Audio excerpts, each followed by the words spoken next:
प्रभुपद रत भव विरत नित बंदो भक्त उदार। भक्त नीदन का वृत्तांत।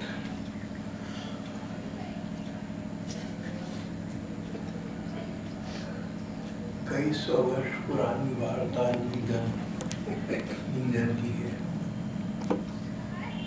नीदन के पिता बहुत बड़े योद्धा थे, बहुत वीर पुरुष थे। चूल नाम के उस समय के प्रांत के राजा की कृपा पात्र थी। ब्राह्मण परिवार में जन्मे थे, युद्ध विद्या में पारंगत थे। वीर पिता ने अपने पुत्र नीदन को युद्ध विद्या की शिक्षा दी। बाण चलाने में, घोड़े की सवारी करने में ये बड़े कुशल हो गए। जब राजा ने देखा कि नीदन में इतना शौर्य है, इतनी बहादुरी है, वो तो सेना का अधिपतित्व कर सकते हैं, तो उन्हें अपने राज्य में सेनापति के रूप में ही नियुक्त कर दिया। उन दिनों ये देश अनेक राजनगरियों में बटा हुआ था। इतिहास पढ़ने पर यह स्पष्ट नहीं होता कि भारत की राज्य व्यवस्था स्पष्ट शब्दों में क्या थी, पर इतना तो स्पष्ट हो जाता है कि अनेक राजनगरियां थी। राजा लोग परस्पर राज्य बढ़ाने के लिए एक दूसरे से युद्ध करने में तत्पर रहते थे, और जहाँ जिसका वश चलता हो वो पड़ोसी राज्य की नगरी को अपने देश में सम्मिलित कर देती थी। इतिहास पढ़ने पर, पुस्तकें पढ़ने पर इस प्रकार का संदेश मिलता है। राजा लोग परस्पर लड़ती रहती थी, इसलिए कि हर राजा चाहता था कि मेरा राज्य बढ़ जाए, दूसरे राजा की नगरी को मैं अपने वश में कर लूं।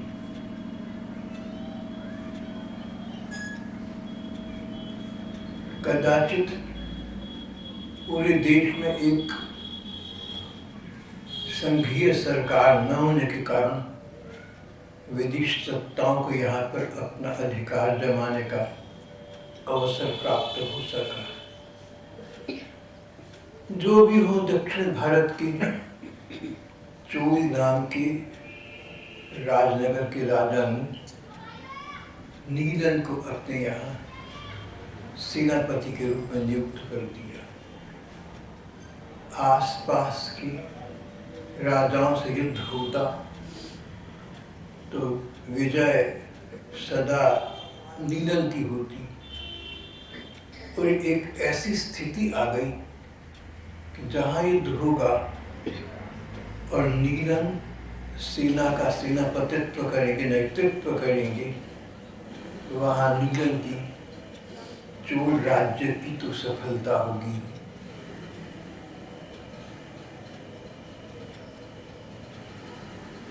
श्रृंग क्षेत्र का रंगनाथ ठाकुर का मंदिर उन दिनों चूल राज्य के अंतर्गत ही आता था।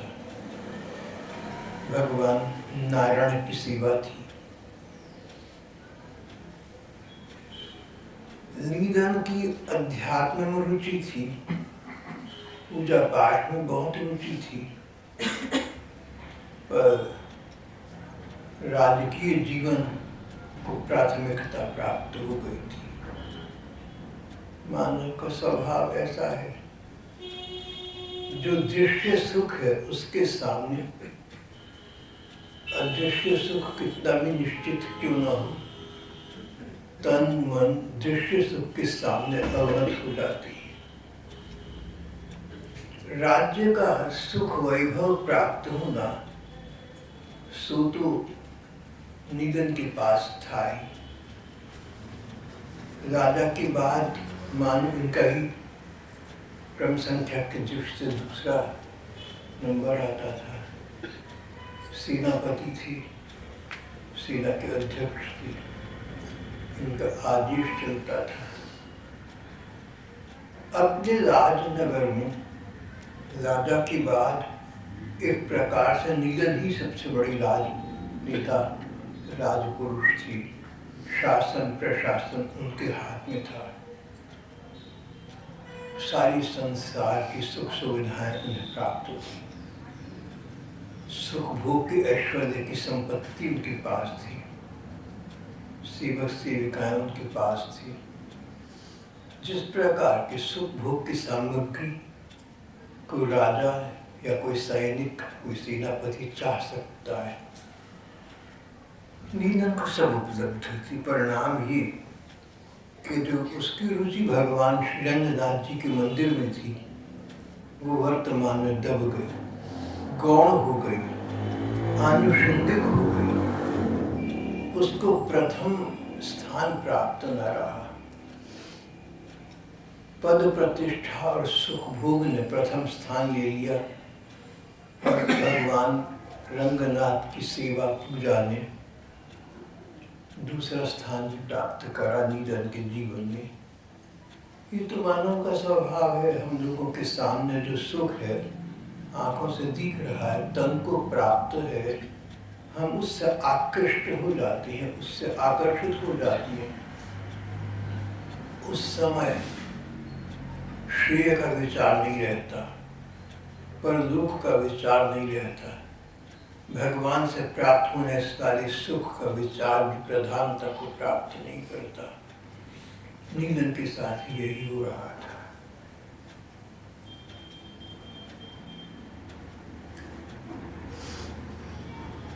इस दौरान नीलन के पिता ने इनके विवाह का विचार किया। नीलन ने सुना था कि उन्हीं के आसपास दक्षिण भारत में कुमुद नाम की एक कुमारी कन्या रहती थी। ऐसी स्थिति थी, कुमुद का पालन पोषण किसी भक्त ने किया था। कुमुद के पिता का वृत्तांत पता नहीं चला, पर जिन्होंने इस कन्या का पालन पोषण किया, पिता से अधिक लाड़ लड़ाया और बच्ची को सब प्रकार से योग्य बना दिया।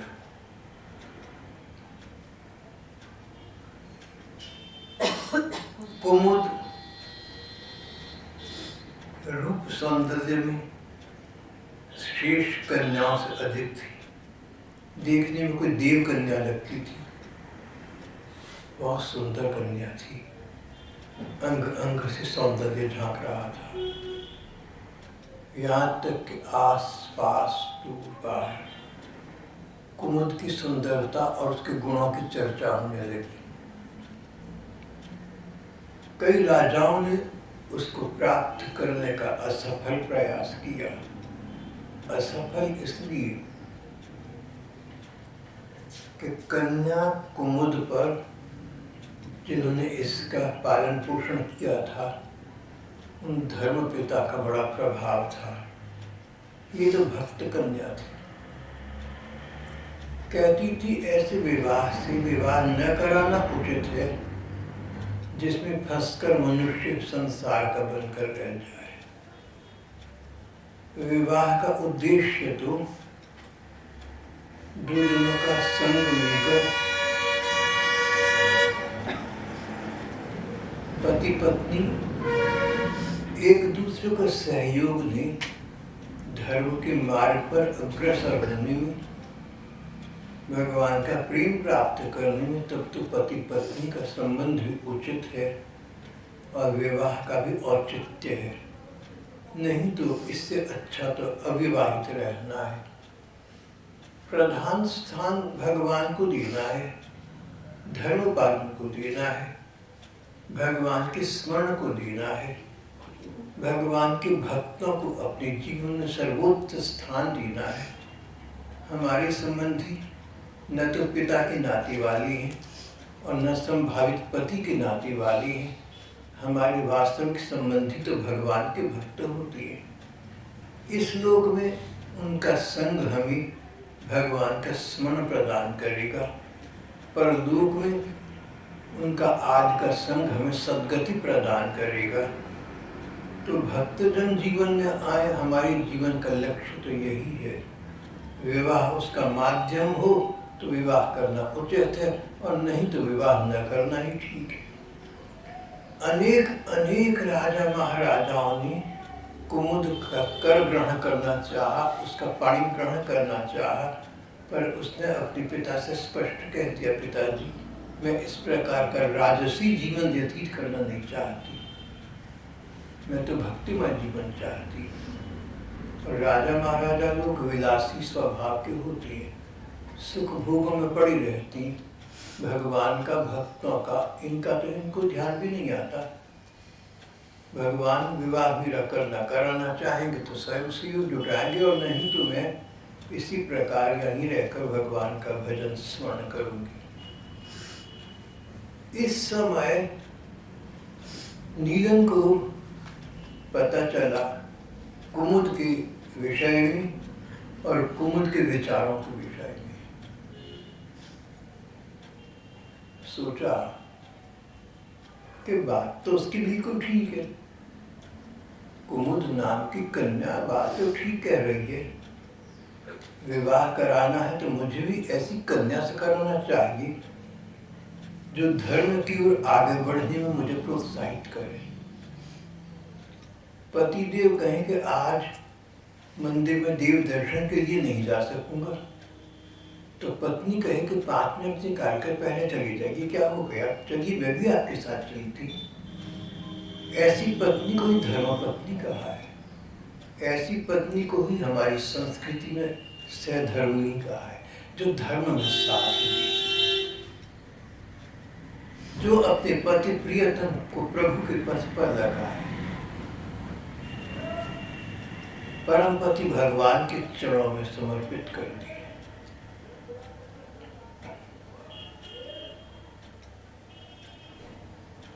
हमारी एक बहन ठाकुर जी के प्रति अपना स्वभाव रखती है, कहती हैं पति मेरी भाव स्वभाव को समझती है, सहयोग देती है, मैं भजन करती रहती हूँ, हस्तक्षेप नहीं करती। अगर पति देव चल बसे तो परम पति भगवान तो कहीं नहीं चले गए।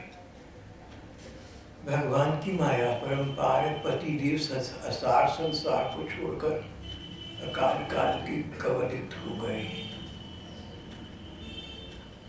पत्नी ने कहा कि भगवान के रूप थे मेरे पति देव, उनकी छाया थी,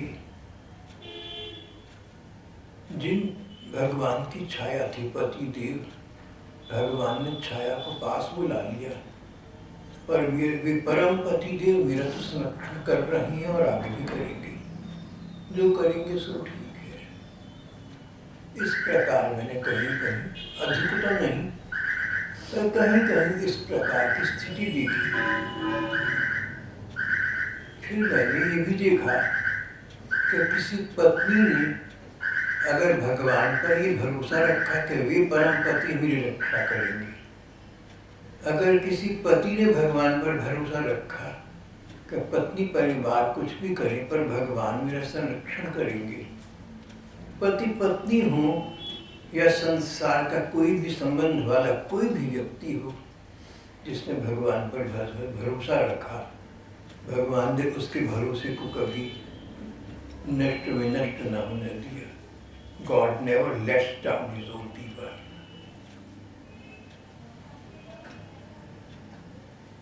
नीलम सोचने लगी कि इस प्रकार कन्या से मुझे विवाह कराना उचित है, जो समाज की दृष्टि से सुयोग्य, स्वकुशल, दक्ष और प्रवीण है, अध्यात्म की दृष्टि से भगवान और भक्तों में निष्ठा रखती है,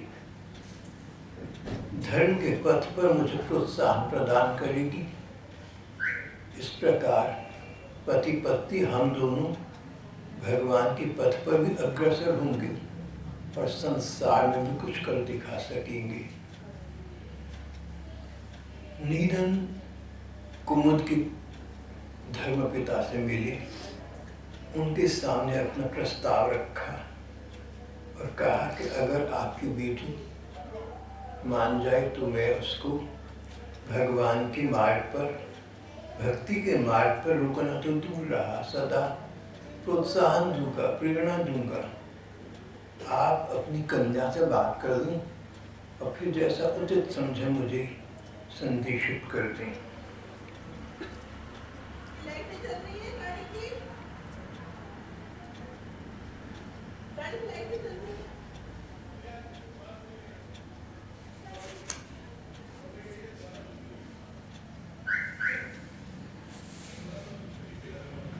पिता ने इस विषय में कुमुद से चर्चा की। कुमुद ने कहा, पिताजी आपसे पहले भी मैंने प्रार्थना की थी कि यदि कोई व्यक्ति मेरे विषय में इतना गंभीर है तो उसके जीवन में वैष्णवता होनी चाहिए, उसको वैष्णव होना चाहिए, भक्त होना चाहिए। अभक्त से या किसी अन्य साधारण व्यक्ति से तुम्हें विवाह करोगे। ये संदेश मिलने पर नीलन एक संत के पास गए, उनसे शिष्यत्व की दीक्षा ली और वैष्णव वेश धारण कर लिया, माला, तिलक इत्यादि।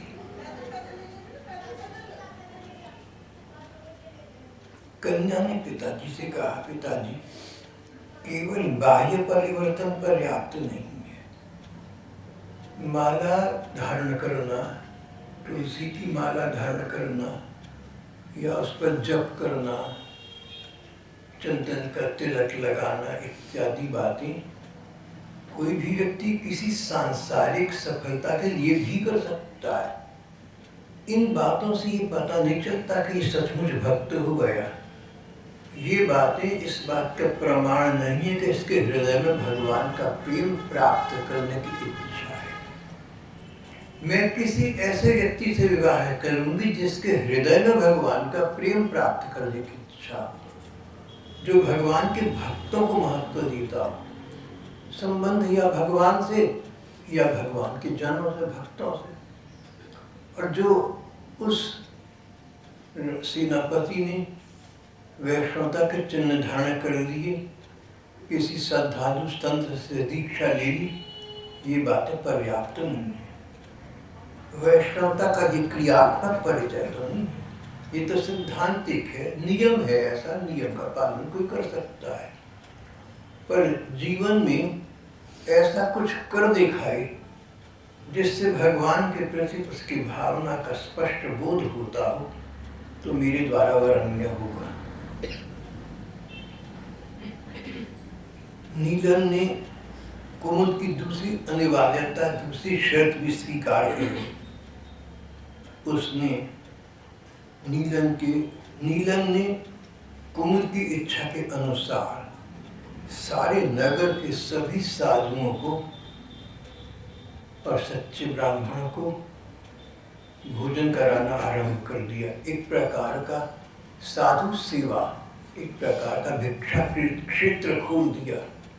जितने भगवत भक्त हैं नगर में हैं, आसपास हैं, दूर पार हैं, जो चाहें यहाँ आकर अन्न ग्रहण करें, प्रसाद ग्रहण करें।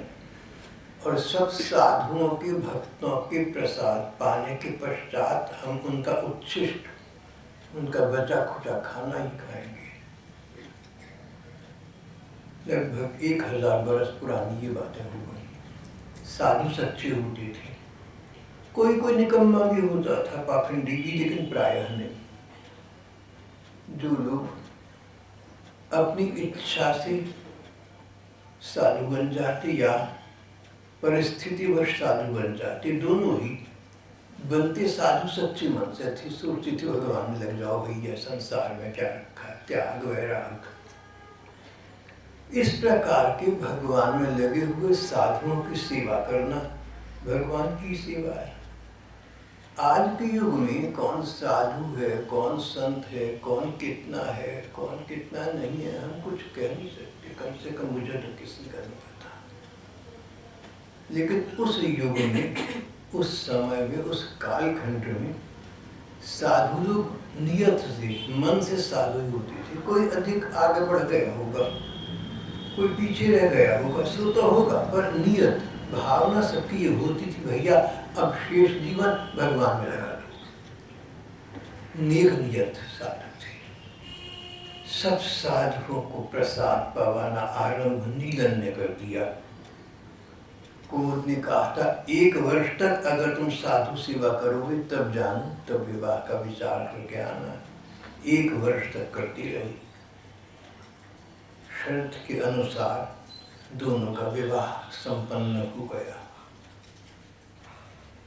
कुमुद को संतोष था कि ऐसे पति मिल गए जो भगवान और भगवान के भक्तों का मान रखना जानते हैं। भगवान प्रसन्न होंगे, उनकी प्राप्ति होगी, हमें जीवन का लक्ष्य पूरा होगा, मानव जीवन सफल हो जाएगा। मन ने चाहती तो मेरे प्रभु ने राह दिखा दी।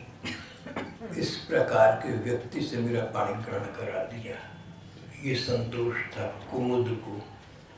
और नीलन को उसके सुख का पारावार न था, जिस कन्या की सुंदरता और गुण देखकर आसपास दूर पार के राजा, राजकुमार, महाराजा आसक्त थे, पर बेचारे निराश हो गए थे।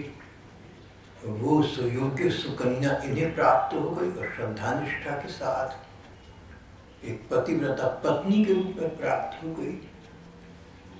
नीलन भी बहुत प्रसन्न थे।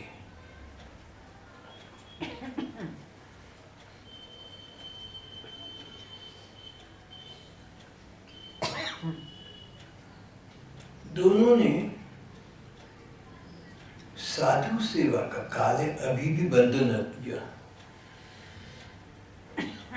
नीलन भक्तों का संग करती, साधु महात्माओं को भोजन कराती थी, उनसे संपर्क होता, उनसे वार्तालाप होता, उनसे बातचीत होती। उस युग के साधु संत व्यर्थ की चर्चा नहीं करती थी, भगवान की चर्चा करती थी। अब जो चर्चा तुम बार बार करोगे, बार बार सुनोगे, अकेले बैठोगे तो मन पर उसका प्रभाव पड़ेगा, उसकी बात विचार में आएगी। नीलन 1 वर्ष तक तो साधु संतों का संग करके उनसे भगवान की चर्चाएं, उनकी लीलाएं सुनती रही थी। अकेली में बैठकर वही विचार आते थे, अरे संसार तो 4 दिन की चांदनी है भैया, पद प्रतिष्ठा कब तक के हैं, रुपया पैसा कब तक का है, पर भगवान का प्रेम का धन तो अनंत है, चिरकाल तक स्थायी रहने वाला है, वही वास्तविक है। ऐसे विचार नील को आने लगे थे। कुमुद पहले से ही इन विचारों की थी। विवाह संपन्न हो गया, विवाह की शर्त मंजूर हो गई, अवधि मियाद पूरी हो गई, पर दोनों ने मिलकर कहा कि हम साधु सेवा बंद न करेंगे। जिन संतों का संग प्राप्त करके हम दोनों को आत्मतोष का मार्ग प्रशस्त हुआ है, आत्मतोष मन को चैन मिला, पद प्रतिष्ठा से मन को जो शांति नहीं मिली थी, अपार रुपया पैसा बहुतायत में होने से भी मन को जो चैन सुख नहीं मिली थी, सुकून नहीं मिला था, जो शांति नहीं मिली थी, इन भक्तों के संग से सो प्राप्त होती है। भक्तजन से चर्चा करती हैं तो भगवान की कथाएं सुनाती हैं। भगवान कृष्ण की कथाएं भागवत में हैं, ब्रह्म वैवर्त में हैं, अन्य पुराणों में हैं, महाभारत में हैं। भगवान कृष्ण की कथाएं, सुंदर सुंदर लीलाएं सुनाती हैं। भगवान राम की कथाएं सुनाती हैं।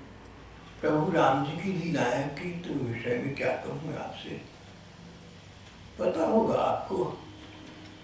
हमारे पूरे देश के लगभग सभी गांव में, सभी भागों में रामायण मानो प्रविष्ट हुई, घुसी हुई है। गांव के लोगों को, अनपढ़ महिलाओं को भी भगवान राम की कथाओं का ज्ञान है। रामलीलाएं तो पता नहीं कहाँ कहाँ होती रहती हैं, सारा साल कहीं ना कहीं चलती रहती है। दिवाली की और दशहरे की महिमा, उनका प्रचार आप सबके सामने आज भी है। राम जी की लीलाएं तो बहुत व्यापक स्तर पर लोगों को मालूम है। और तुलसीदास जी ने रामायण लिखी तो एक स्थान पर कहते हैं कि रामायण अनेक हैं, सैकड़ों रामायण है, हर प्रदेश की भाषा में एक रामायण है। राम जी की लीला चरित्र सुनने में सुंदर हैं, सरस हैं, व्यावहारिक जीवन से, नित्य प्रति के जीवन से संबंधित हैं। रिश्तेदारी कैसी चीज़ है ये बताती हैं, भगवान का नाम लेने वाला कैसे कहाँ पहुँचता है ये बताती हैं। भगवान के प्रेम का संबंध किसी संसार की उपलब्धि से नहीं है, बस अपने आप प्रेम से ही ये बताती हैं। राम ही केवल प्रेम प्यारा, राम जी को तो बस अपने प्रति भाव हो भक्त का सो प्यारा लगता है।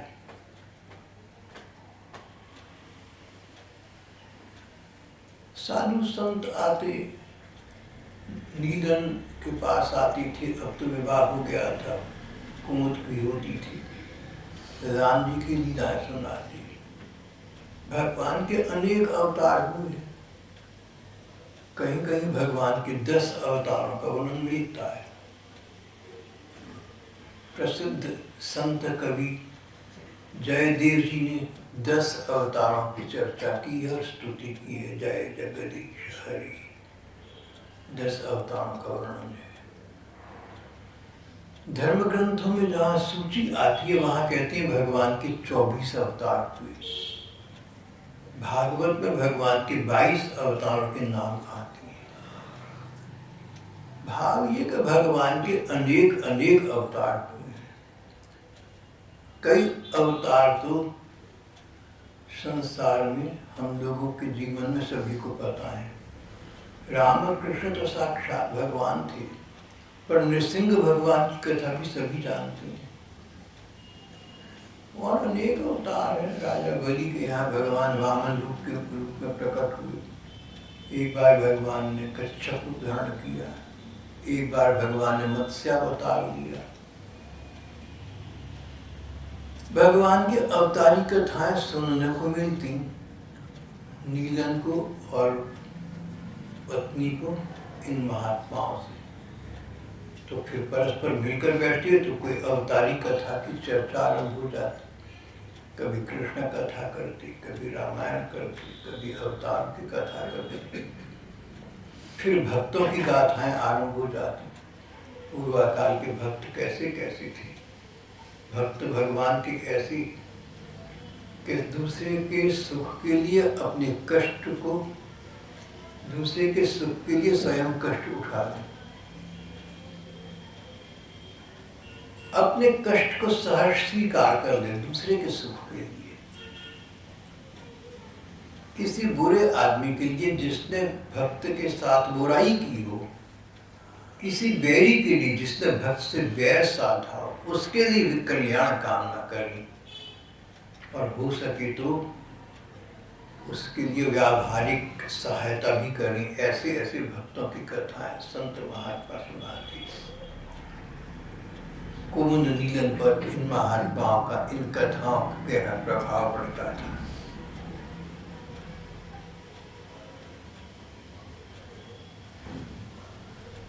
शिव पार्वती जी की तरह कुमुद नीलन ऐसे पति पत्नी के एकांत में बैठे तो सुख प्राप्त करें भगवान की चर्चा का, भगवान की अवतारी लीलाओं का, भगवान के भक्तों की गाथाओं का। दोनों का चार्म, दोनों की उमंग, दोनों का आनंद, दोनों का सुख का आकर्षण का केंद्र ये था कि जब हम दोनों कहीं अकेले ऐसे स्थान पर जाकर बैठे कि हमें कोई विक्षिप्त करने वाला ना हो, हमें कोई डिस्टर्ब करने वाला ना हो, जिससे हम दोनों पति पत्नी मिलकर प्रभु को चर्चा तो करें। एकांत का सुख, पति पत्नी की एकांत का सुख भगवान की चिंतन और चर्चा में है। जितना हो सके उतना तो सभी को करना चाहिए। नीलन और कुमुद, इनका तो अधिक समय भगवत चर्चा में और भगवत चिंतन में ही यापन होता था। धन्य है ऐसे पति पत्नी जो एक दूसरे से आध्यात्मिक लाभ उठाएं, एक दूसरे को भगवान के पथ पर चलने में प्रेरणा और प्रोत्साहन प्रदान करें। ऐसे दंपति के विषय में, ऐसे पति पत्नी के विषय में हमारी महात्माओं ने कहा है कि जिस गाड़ी के दोनों पहिए हों वही ठीक चलती है और लक्ष्य पर पहुंच जाती है। पति पत्नी गृहस्थ की गाड़ी के दोनों पहिए हैं, दोनों ठीक हो, दोनों धर्म में स्थित हों, तो धर्म के आराध्य, धर्म के लक्ष्य भगवान को प्राप्त कर लेते हैं। भगवान को प्राप्त करने का अर्थ ये कि सदा के लिए नित्य सुख की प्राप्ति हो गई, परम सुख की प्राप्ति हो गई, अमर सुख की प्राप्ति हो गई, भैया अक्षय सुख की प्राप्ति हो गई। शरीर के और संसार के संयोग से भी हमें सुख मिलते हैं, लेकिन उनमें तो हम डरी डरी से रहते हैं। शरीर रोगी हो जाए तो जिन अंगों से सुख उठा रहे थे अब वो सुख उठाने का दिल ही नहीं करता। कोई आदमी कितना भी चटुरा हो, स्वादु हो, खाने पीने का शौकीन हो, लेकिन आमाशय बिगड़ जाए, उदर व्यवस्था बिगड़ जाए, अजीर्ण हो जाए, अपचन हो जाए, गैस ट्रबल हो जाए, एसिडिटी हो जाए, स्टमक डिसऑर्डर हो जाए, अब तो बढ़िया बढ़िया खाने सामने रखते तो कहेगा नहीं मैं नहीं खाता। शरीर और संसार के संयोग से प्राप्त होने वाली सभी सुखों की यही स्थिति है। चाहे वो सुख हम सुगंध का सुख नासिका से ग्रहण करते हैं, चाहे वो सुख हम अपने कानों से प्राप्त करते हैं, संसार का सुंदर संगीत सुनने को मिले, संसार से अपनी प्रशंसा सुनने को मिले तो कानों को बड़ा सुख मिलता है। तभी तक जब तक शरीर चंगा, शरीर स्वस्थ है। अब एक व्यक्ति को कोई रोग हो गया, उधर शूल हो गया, पेट में दर्द हो रहा है, सिर में माइग्रेन का पेन हो रहा है, उससे कहो तू तो बहुत ही अच्छा आदमी है ना, तू तो बहुत ही अच्छा है, उसे बुरा लग गया, भैया तू मेरे दर्द का पहले इलाज कर, तारीफ से क्या रखा है।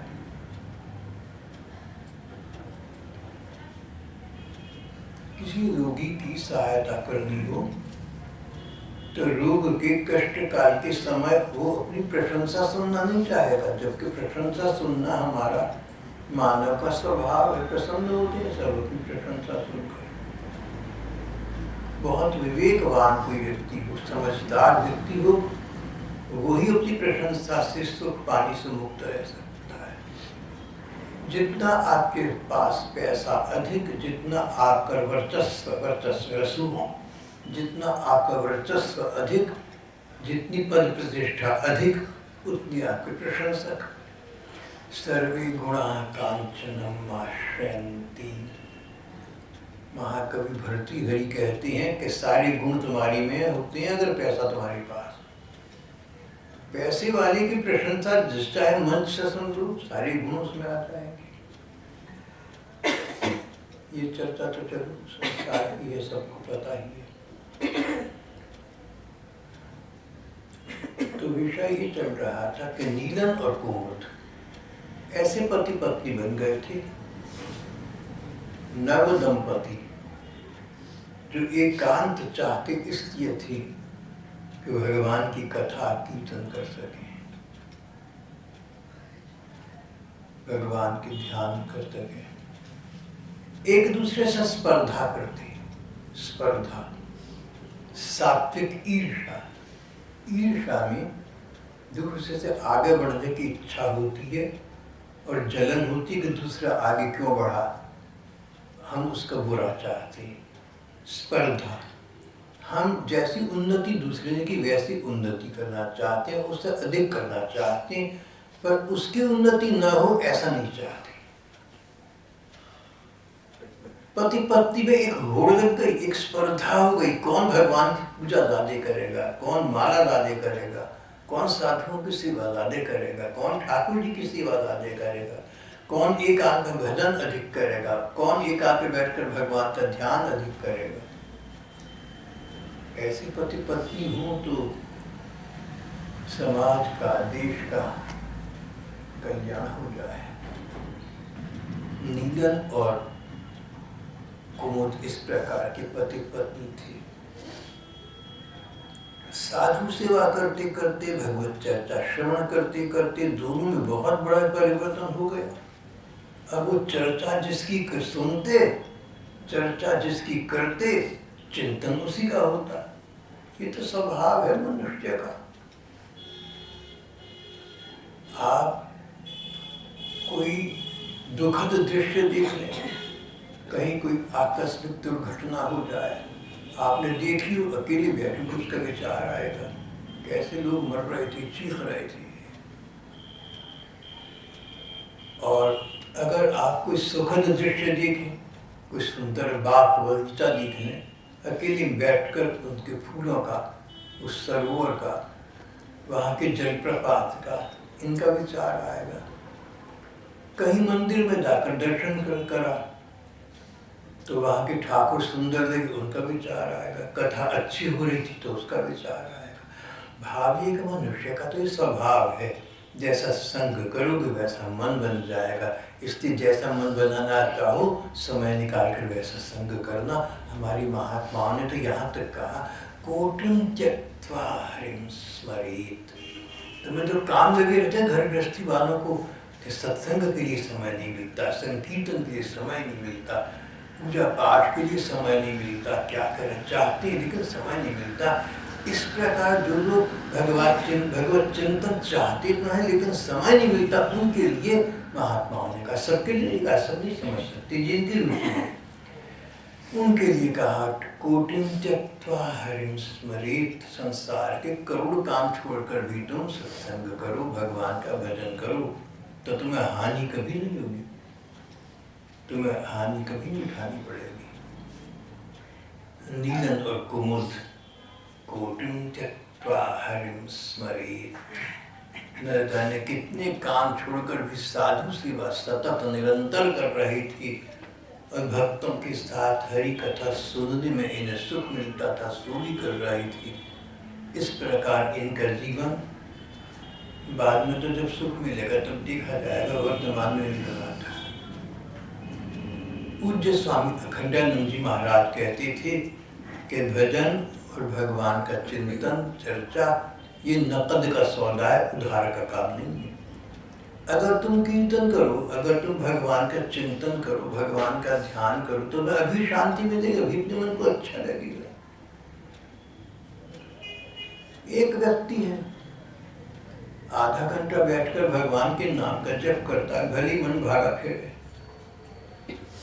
तो कहीं किसी से बात होती, भैया तू देर में आया आज, तो वो एक प्रकार की गौरव के साथ कह देगा, क्या करूं, माला करनी जरूरी थी, नहीं अब दिया हुआ था, दिल तो नहीं लगा, लेकिन भैया माला करना आवश्यक है।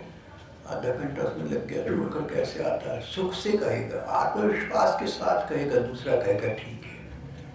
और यही व्यक्ति या दूसरा व्यक्ति कोई जुए में लगा रहा है, ये क्या क्या बुराइयां कहलाती हैं समाज में, जो खराब बातें होती हैं, शराब पीने में लगा रहा, बुरे लोगों के संग घूमता रहा और इसलिए विलंबित हो गया अपने कर्तव्य कर्म से। तो किसी से मिलने पर ये तो नहीं कहेगा कि मैं ये बुरे बुरे काम कर रहा था, इसलिए विलंबित हो गया। पता लग जाए तो उसको लज्जा होगी, संकोच होगा, शर्म आएगी। तो भगवान का नाम लेना, हमारी स्वामी अखंडानंद जी महाराज कहते, नकद का सौदा भैया करके तो देखो, तुम्हें सुख मिलेगा, मन को चैन मिलेगा।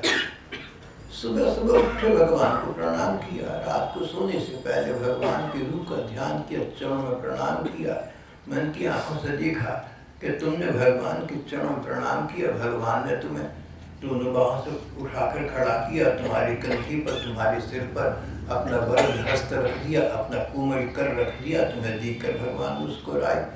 भगवान के नयनों में तुम्हारे प्रति प्यार और करुणा थी। ये सूरती सूरती सो गए, तुम्हें अच्छा लगेगा, मुक्ति मिलेगी, मोक्ष मिलेगा, भगवान मिलेंगे, तो बात की बातें देखी जाएंगी। कई कहते हैं, कह सकते हैं मिलेंगे, नहीं मिलेंगे, कौन कहे, पर चैन उनको मिला, शांति मिली, गर्व का विषय है, गौरव का विषय, ये तो अपने आप को ही पता है, इसकी तो किसी प्रमाण की आवश्यकता नहीं है, इसके लिए भविष्य पर निर्भर करने की आवश्यकता है। तो वर्तमान का सौदा हो गया, सच्चा सौदा, नीलन और कुमुद। इस प्रकार भगवान की भक्तों की गाथाएं सुनकर, भगवान की लीला कथा सुनकर, उसका चिंतन चर्चा करके अपना अधिकांश समय यापन कर रहे थे। उसके बाद का कांड उत्तरार्ध हम अगली बार करेंगे। श्री कृष्ण